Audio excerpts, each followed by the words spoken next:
On Saturday, June 4th, 2011, Ray LaMontagne and his band, the Pariah Dogs, appeared at the CMAC Performing Arts Center in Canandaigua, New York, just south of Rochester in the lovely Finger Lakes region.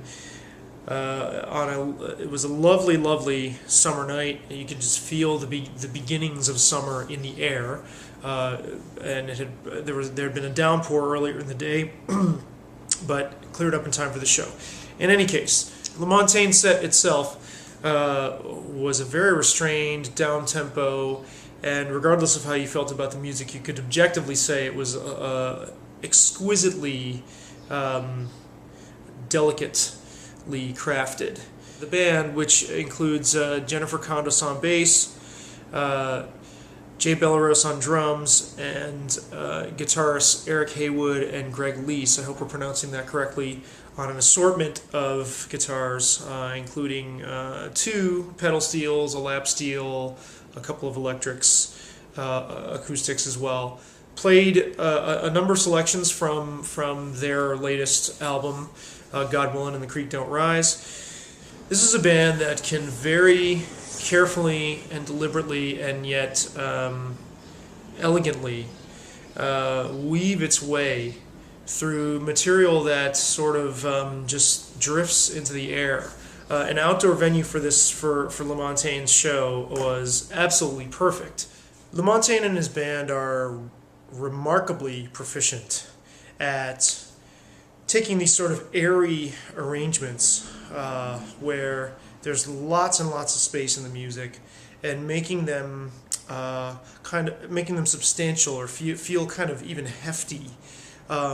It's kind of the space in these songs is very heavy, and they'll be sort of hovering along and shift key or execute this sort of subtle change that will really distinguish the song. They're also, one thing that really came across at the show is it kind of had this like classic 1970s outdoor concert vibe. Not so much in the aesthetics, and when I say that, it's not that that the Pariah Dogs are intentionally borrowing from the 1970s AM rock palette. But in terms of the atmosphere, they're again very proficient at taking elements of that sort of 1970s folk rock, country, Americana, and folk, and then shaking it up into a new recipe that sounds and feels and tastes very fresh and is reminiscent of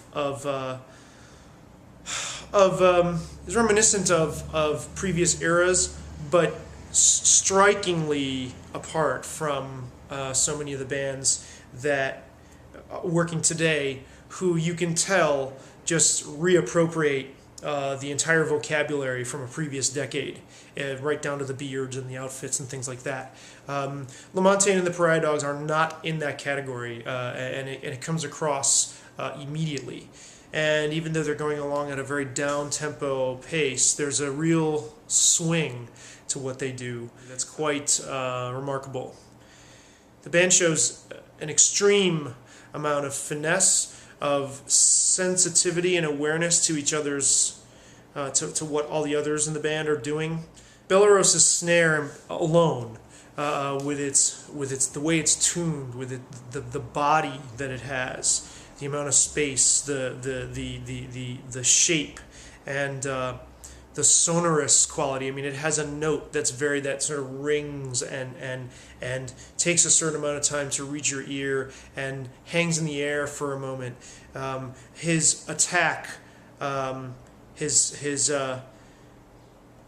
action on his wrist and the way he sort of approaches it to hit it, is something really to behold. LaMontagne and the band didn't really deviate from the arrangements on the latest album, and they didn't have to.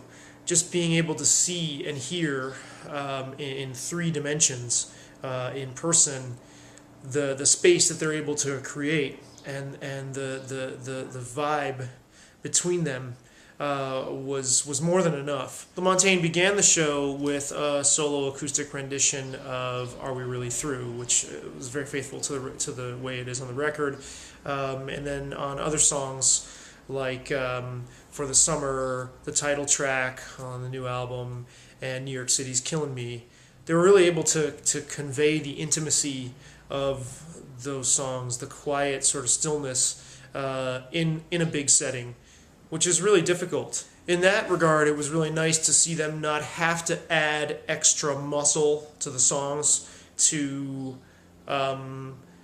to dress them up in any sort of heavier way for them to have an impact.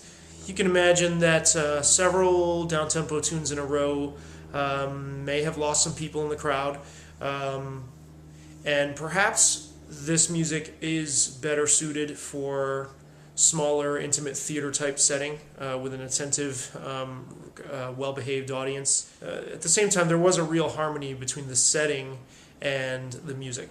Of course, they were helped by the marvelous acoustics at CMAC.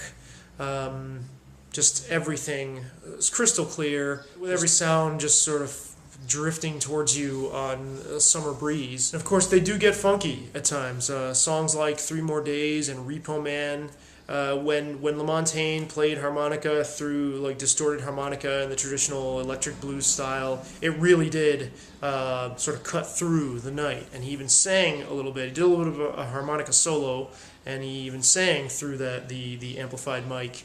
And moments like that really perked up the evening and showed what you could hear in the other tunes, the swing and the capacity for funk and the groove in the band, then would really sort of blossom out on tunes where they could get a little more animated. LaMontagne, as whispery as his voice is you notice right away he can really project.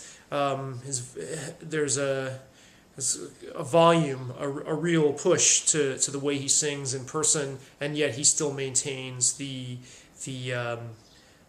breathy, sort of whispery impact. It doesn't hit you hard, but it does get across to you very well. Now, aside from the musicianship, it's easy to see how people who like and respond to LaMontagne's music might get very attached to this material. It has a way of... LaMontagne is such an emotionally evocative performer, and there's such a pronounced emotional undercurrent to what he's doing that the songs really have a way of attaching themselves to your life experience. I mean, you can see easily how that would happen for someone who's into his work. So with some of the songs, the vibe is just such that you can see that material becoming sort of part of the people in the audience's personal history. LaMontagne, whether or not he is singing actually from his point of view, how much he's doing that or how much he's sort of inhabiting these other characters, he really does pour himself into the songs with, I would say, the same intensity as maybe an actor or something. There's something, it would require a lot to be able to deliver this music. It would require a lot more than just executing it musically. There's something about witnessing LaMontagne and his band that you know he's sort of leaving a lot of himself on the stage.